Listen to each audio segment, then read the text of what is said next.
Assalamualaikum dear students, how are you? Today we are going to discuss the topic is measuring cylinder.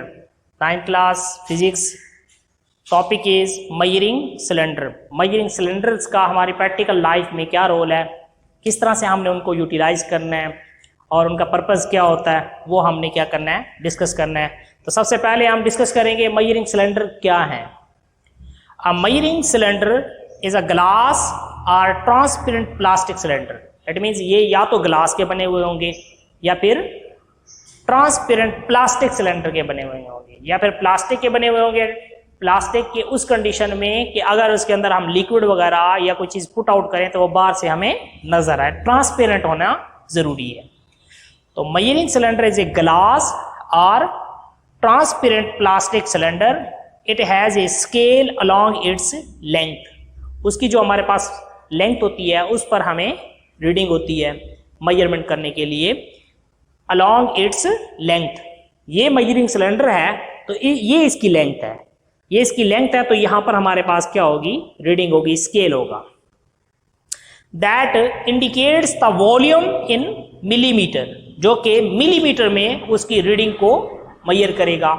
It means measuring cylinder जो है वो हमारे पास millimetre में होते हैं। इसमें मिलीमीटर में measuring cylinder have different capacities from 100 millilitre to 2500 millilitre. 100 millilitre से लेकर 2500 मिलीलीटर तक हमारे पास इसकी क्या होती है, रेंज होती है। इट मींस जो हमारी रिक्वायरमेंट होगी मेजरिंग सिलेंडर की वही हम क्या कर सकते हैं, मार्केट से बॉट कर सकते हैं, जो कि 100 मिलीलीटर से लेकर 2500 मिलीलीटर तक हमें मिल सकते हैं। अब इनका यूजेस क्या है, मेजरिंग सिलेंडर को हमने किस तरह से और कैसे यूज करना है या प्रैक्टिकल लाइफ में कहां कहां पर यूज होते हैं। तो नंबर 1 हमारे पास है, they are use to measure the volume of a liquid. Liquid का वॉल्यूम कैलकुलेट करने के लिए इसको यूटिलाइज किया जाता है। लिक्विड सब्सटेंस का वॉल्यूम कैलकुलेट करने के लिए हम क्या करते हैं, मेजरिंग सिलेंडर को यूटिलाइज करते हैं। और volume of A powder substance, powdered substance या लिक्विड सब्सटेंस का वॉल्यूम कैलकुलेट करने के लिए हम मेजरिंग सिलेंडर्स को क्या करते हैं, यूटिलाइज करते हैं। तो ये इसका था पहला यूज। सेकंड नंबर पे हमारे पास है, it is also use to find the volume of an irregular solid shape insoluble in a liquid by displacement method. अगर हमारे पास एक ऐसा सॉलिड है जो कि वाटर के अंदर इनसॉल्युबल है, मतलब सॉल्व नहीं हो सकता, तो उसका वॉल्यूम कैसे कैलकुलेट करेंगे, वो भी हम मेजरिंग सिलेंडर के जरिए यूटिलाइज कर सकते हैं। मेजरिंग सिलेंडर को यूटिलाइज करते हुए हम किसी एक खास सॉलिड सब्सटेंस जो कि इर्रेगुलर है, कोई खास शेप नहीं है उसकी, उसका भी वॉल्यूम कैलकुलेट किया जा सकता है। कैसे, डिस्प्लेसमेंट मेथड के जरिए। फर्दर आगे जाके मैं बताऊंगा कि डिस्प्लेसमेंट मेथड क्या है, कि उस खास सॉलिड सब्सटेंस को डिस्प्लेसमेंट मेथड के जरिए कैसे उसका वॉल्यूम कैलकुलेट करेंगे। The solid is lowered into a measuring cylinder. Measuring cylinder के अंदर उस सॉलिड सब्सटेंस को लोवर्ड किया जाता है, उसको उसके अंदर फेंका जाता है। द लेवल ऑफ वाटर या लिक्विड राइजेस। मीन हमारे पास जो मेजरिंग सिलेंडर होगा उसमें पहले हम क्या करेंगे, वाटर पुट करेंगे, पानी होगा, उसका जो वॉल्यूम होगा वो हम नोट कर लेंगे। फिर हम किसी थ्रेड धागे के जरिए उस सॉलिड सब्सटेंस को बांधकर आहिस्ता आहिस्ता उसके अंदर पुट करेंगे। जैसे हम पुट करेंगे तो हमें पता है कि जैसे ही वाटर के अंदर वो सॉलिड सब्सटेंस सिंक करेगी तो वाटर का लेवल राइज अप हो जाएगा, ऊपर चला जाएगा। The increase in the volume of a water और liquid is the volume of a given solid object. उस सॉलिड ऑब्जेक्ट का वो वॉल्यूम होगा जितना इंक्रीज हुआ है। अब वो कैसे फाइंड आउट करेंगे, डिस्प्लेसमेंट मेथड के जरिए उसको पुट आउट करने के बाद जो उसका वॉल्यूम होगा वो मालूम कर लेंगे, और पहले वाले वाटर का हमें वॉल्यूम उसका पता था, वो हमने नोट किया हुआ था पहले, तो फाइनल में से इनिशियल को माइनस कर लेंगे तो वो उस खास सॉलिड सब्सटेंस का क्या होगा, वॉल्यूम होगा। The increase in the volume of a water और liquid is the volume of a given object. उस गिवन ऑब्जेक्ट का वो क्या होगा, हमारे पास वॉल्यूम होगा। फर्दर ये आगे चल के मैं बताता हूं, डिस्कस करते हैं हम इसको कि डिस्प्लेसमेंट मेथड क्या है। How to use measuring cylinder, measuring cylinder को यूज कैसे करना है हमने, ठीक है। मतलब अगर हमें यूज नहीं आता होगा तो हम उसको यूटिलाइज नहीं कर सकते, चाहे वो हमारे पास जितने मर्जी पड़े हो। तो ये हमारे पास है दो, मैंने यहां पर मयरिंग सिलेंडर बनाए हुए हैं। एक पर मैंने कहा हुआ है कि इनकरेक्ट पोजीशन है ये वाली, और ये इसकी क्या है, करेक्ट पोजीशन है।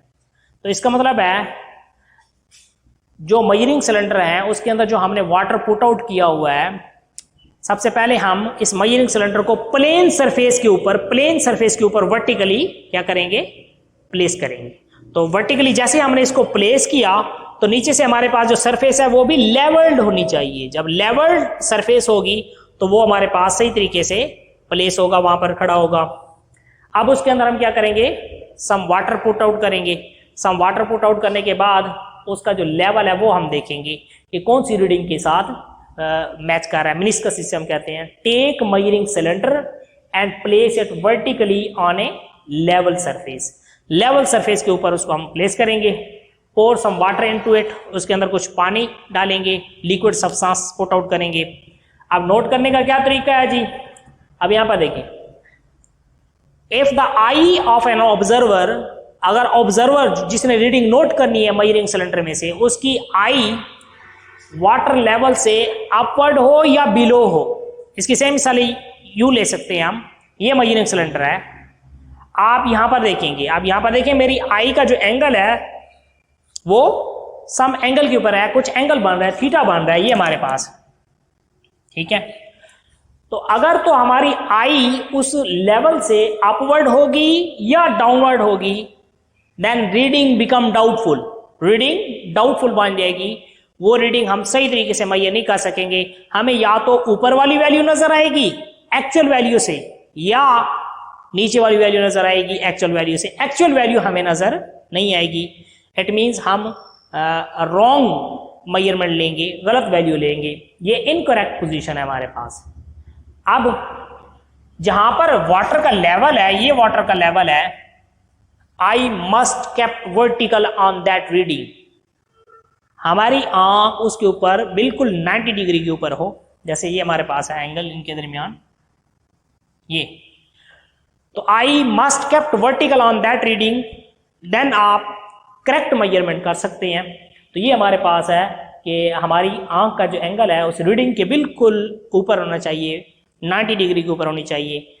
जैसे हमारे पास ये है, ये मेजरिंग सिलेंडर है, तो ये अगर इसका लेवल है वाटर सरफेस का, तो ये वाटर सरफेस के बिल्कुल परपेंडिकुलर हमारी क्या होनी चाहिए, आंख होनी चाहिए, जिससे हम बिल्कुल एग्जैक्ट वैल्यू क्या करेंगे, मेजरमेंट करेंगे। तो ये हमारे पास क्या होगा, करेक्ट मेथड है, और ये हमारे पास क्या है, इनकरेक्ट मेथड है। सिमिलर वे में हमारे पास next measuring volume of an irregular shape solid. अब ये कैसे मालूम करना है, ये मालूम करने के लिए हमें सबसे पहले एक मेजरिंग सिलेंडर लेना पड़ेगा, उसमें कुछ वाटर पुट आउट करना पड़ेगा। Take some water in a measuring cylinder, measuring cylinder के अंदर सम वाटर पुट आउट करें। Measure initial volume of water, V I initial, V volume of water. मतलब मेजरिंग सिलेंडर के अंदर जो हमने क्या किया है, वाटर पुट आउट किया हुआ है, उसका इनिशियल वॉल्यूम क्या है वो मालूम कर लेंगे, ठीक है। मैं सपोज करता हूं ये मेजरिंग सिलेंडर है, इसमें हमारे पास जो हमने वाटर पुट किया हुआ था वो हमारे पास आ रहा था V I is equal to 20 millilitre. अब हम क्या करेंगे, एक स्ट्रिंग के जरिए, एक रस्सी के जरिए, एक धागे के जरिए वो हमारे पास जो एक इर्रेगुलर सॉलिड सब्सटेंस है उसको बांध के हम उस मेजरिंग सिलेंडर के अंदर डिस्प्लेस करवाएंगे। और डिस्प्लेसमेंट भी जेंटली तरीके से करवाएंगे, ये नहीं है कि उसको वहां से ऊपर फेंकें और वो मेजरिंग सिलेंडर ही टूट जाए, तो ये नहीं करना हमने। तो डिस्प्लेसमेंट मेथड जो है वो वेरी केयरफुली तरीके से करना है, ताकि वो जो हमारे पास मेजरिंग सिलेंडर है ग्लास का है तो वो उसको नुकसान ना पहुंचे। तो थ्रेड के जरिए, धागे के जरिए बांध कर हम उसको क्या करेंगे, पुट आउट करवाएंगे। जब पुट आउट करवाएंगे उस मेजरिंग सिलेंडर के अंदर, तो वो वाटर का जो सरफेस है वो राइज अप हो जाएगा, वाटर सरफेस राइज अप हो जाएगी, पानी ऊपर आ जाएगा। इसका मतलब है उसका फाइनल वॉल्यूम जो होगा वो आप नोट करेंगे। हम सपोज करें यहाँ फाइनल वॉल्यूम हमारे पास आ रहा है 50 मिलीलीटर। अब फाइनल वॉल्यूम हमारे पास 50 मिलीलीटर है, इनिशियल हमारे पास ये है, तो एक्चुअल वॉल्यूम उस सब्सटेंस का कितना है एक्चुअल वॉल्यूम, तो वो हम क्या करेंगे VF minus VI is equal to क्या करेंगे, VF हमारे पास है 50 माइनस 20, 50 माइनस 20, तो इसका मतलब है हमारे पास जो आंसर आएगा वो आएगा 30 millilitre is the actual volume of that solid irregular shape cylinder. जो भी हमारे पास है वो सब्सटेंस है हमारे पास, वो स्टोन है, वो कोई पत्थर हो सकता है, वो जो भी चीज हो सकती है, तो उसका जो हमारे पास एक्चुअल वॉल्यूम होगा वो हमारे पास इन दोनों के डिफरेंस के बराबर होगा। 50 माइनस 20 मीन 30 हमारे पास होगा। तो ये हमारे पास जो आज का टॉपिक था वो मयरिंग सिलेंडर से रिलेटेड था, उसके यूजेज से रिलेटेड था, तो जो कि हमने क्या किया है डिस्कस किया है। इंशाल्लाह फर्दर हम नेक्स्ट लेक्चर में फर्दर डिस्कस करेंगे। अल्लाह हाफिज़।